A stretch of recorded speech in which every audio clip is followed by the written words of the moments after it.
دنیا میں 4 طرح کے لوگ پائے جاتے ہیں۔ پہلا بندہ وہ جس کو اللہ نے مال بھی دیا ہے، علم بھی دیا ہے، شعور بھی ہے، ضروریات دین کا علم بھی ہے، اللہ تعالیٰ نے اس کو فہم عطا کیا ہے، علم دیا ہے، اور وہ اس مال میں اپنے رب سے ڈرتا ہے کہ اس کو غلط جگہ خرچ نہیں کرنا، اور صلہ رحمی بھی کرتا ہے، رشتہ داروں کے حقوق کا خیال بھی رکھتا ہے، اس میں جو اللہ کا حق ہے اس کو بھی ادا کرتا ہے، صلہ رحمی بھی کرتا ہے، اللہ کا حق ادا بھی کرتا ہے، اور جو ہے وہ اللہ سے ڈرتا بھی ہے، مال کو غلط خرچ بھی نہیں کرتا۔ میرے حضور فرماتے ہیں کائنات میں سب سے افضل شخص دیکھنا ہے تو یہ شخص ہے، کائنات میں سب سے افضل شخص یہ ہے کہ جس کو مال بھی دیا گیا اور جس کو علم بھی دیا گیا، اور وہ گڑبڑ نہیں کرتا، وہ اللہ سے ڈرتا ہے، صلہ رحمی کرتا ہے، اور مال کا حق ادا کرتا ہے، تو یہ سب سے افضل شخص ہے۔ دوسرا وہ شخص جس کے پاس علم تو ہے لیکن مال اس کے پاس نہیں ہے، اور وہ نیت کا بڑا سچا ہے، سچے دل سے کہتا ہے اگر میرے پاس مال ہوتا تو میں فلاں کی طرح عمل کرتا، وہ فلاں کے پاس مال ہے، اس نے مسجد بنوائی ہے، میں بھی بنواتا، اس نے دارالعلوم تعمیر کیا ہے، میں بھی کرتا،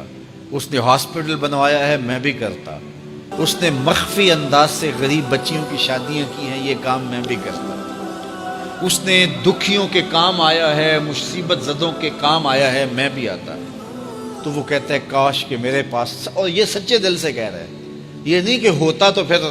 یہ اوپر اس میں کہہ رہا ہے ہو تو پھر تیور ہی بدل جاتے ہیں۔ شادی کو نیت ہوتا ہے کہ اگر واقعی اس کو وہ نصیب ہو جائے تو وہ وہیں کھڑا نظر آئے، تو حضور فرماتے ہیں وہ ہو بھی سچی نیت والا، سچی نیت والا، اور وہ کہتا ہے اللہ مجھے اگر مال دے میں فلاں کی طرح عمل کروں گا۔ میرے رسول فرماتے ہیں قیامت کے دن جب نامہ اعمال تولا جائے گا دونوں کے عمل برابر ہوں گے، اس نے خرچ کیا اور اس نے صرف نیت کی تو دونوں برابر کھڑے ہوں گے۔ اس نے مسجد بنائی، دارالعلوم بنایا، اس نے بنایا کچھ نہیں تھا، نیت کی تھا، دیکھو نا علم تھا، علم کی وجہ سے نمبر لے گیا، کہتا مالک میرے پاس ہوتا میں یوں کرتا، کیا کچھ نہیں، نہ ہوا نہ کیا، لیکن قیامت کے دن جب نامہ اعمال تونے کے برابر کھڑے ہوں گے۔ اچھا، تیسرا شخص جس کو اللہ نے مال دیا ہے لیکن علم نہیں دیا، مال کی فراوانی ہے لیکن علم نہیں ہے، شعور نہیں ہے، جہالت کی وجہ سے وہ مال میں گڑبڑ کرتا ہے، اور اپنے رب سے بھی نہیں ڈرتا، ولا یصل رحمہ، اور صلہ رحمی بھی نہیں کرتا، اور اس کے اندر اللہ کا جو حق تھا وہ بھی ادا نہیں کرتا۔ میرے رسول فرماتے ہیں کائنات میں سب سے زیادہ خبیث بندہ دیکھنا ہے تو یہ کھڑا ہے، سب سے زیادہ منزل کے اعتبار سے خبیث ترین شخص یہ کھڑا ہے۔ چوتھا شخص کون سا ہے؟ جس کے پاس علم بھی نہیں ہے، جس کے پاس مال بھی نہیں ہے، اور وہ کہتا ہے کہ اگر میرے پاس مال ہوتا تو میں بھی فلاں کی طرح عیش کرتا، میں بھی یوں موج میلہ کرتا، مستیاں کرتا، شرابوں کے جام لڑاتا، یوں ناچ گانا کی محفلیں، رقص و سرود کی مجالس منعقد کرتا، میں بھی پھر من کی خوشیاں پوری کرتا۔ تو وہ جہالت کی وجہ سے وہ کہتا ہے کہ اگر میرے پاس مال ہوتا تو میں بھی اس کی طرح عیش و عشرت کرتا۔ اللہ اکبر۔ میرے رسول فرماتے ہیں کل قیامت کے دن جب نامہ اعمال تولے جائیں گے تو دونوں ایک ہی جگہ پہ کھڑے ہوں گے، اس نے کیا بھی کچھ نہیں لیکن اس کے ساتھ کھڑا ہوگا۔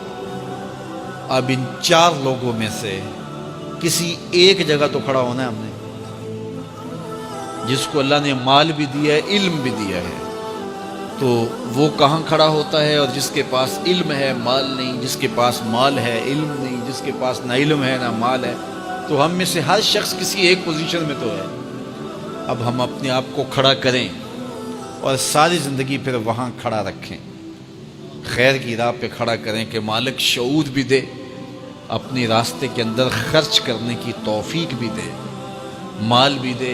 اور توفیق بھی دے، تاکہ میں ان بندوں میں سے ہو جاؤں جن پہ تیری رحمتوں کا نزول ہوتا ہے۔